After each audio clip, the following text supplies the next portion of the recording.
കുട്ടികളാണെന്നൊക്കെ മനസ്സിലാക്കാൻ സാധിച്ചു. അങ്ങനെ 10 മാസത്തിന് ശേഷം തൻ്റെ ഭാര്യ പ്രസവിക്കുകയാണ്. പ്രസവിച്ചു കഴിഞ്ഞപ്പോൾ അതൊരു കുട്ടി ഒരാണും ഒരു കുട്ടി പെണ്ണുമായിരുന്നു.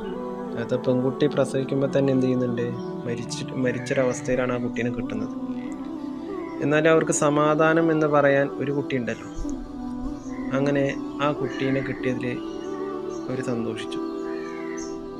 അങ്ങനെ ആ കുട്ടിയെ അവർ പൊന്നുപോലെ നോക്കി. നമുക്കറിയാലോ, ഇത്രയും വർഷങ്ങൾക്ക് ശേഷം ഉണ്ടായ കുട്ടിയാണ്. അവർ പൊന്നുപോലെ നോക്കിയതിന്. അങ്ങനെ ആ കുട്ടിയെ പഠിപ്പിച്ചു. പഠിത്തത്തിലൊക്കെ അവന് മുൻപന്തിയിൽ തന്നെയായിരുന്നു. പഠിത്തത്തിൽ മാത്രമൊന്നല്ല, എല്ലാവിധ മത്സര പരിപാടിയിലൊക്കെ, കായിക പരിപാടിയിലൊക്കെ അവൻ മുൻപന്തിയിൽ തന്നെ ആയിരുന്നു. അങ്ങനെ അവന് 10ാം ക്ലാസ് എത്തി. 10ാം ക്ലാസ് എത്തിയപ്പോൾ നല്ല മാർക്കോടുകൂടി അവൻ 10ാം ക്ലാസ് പാസ്സായി. അങ്ങനെ +2 കഴിഞ്ഞു. അങ്ങനെ അവസാനം അവന് മെഡിക്കൽ എൻട്രൻസ്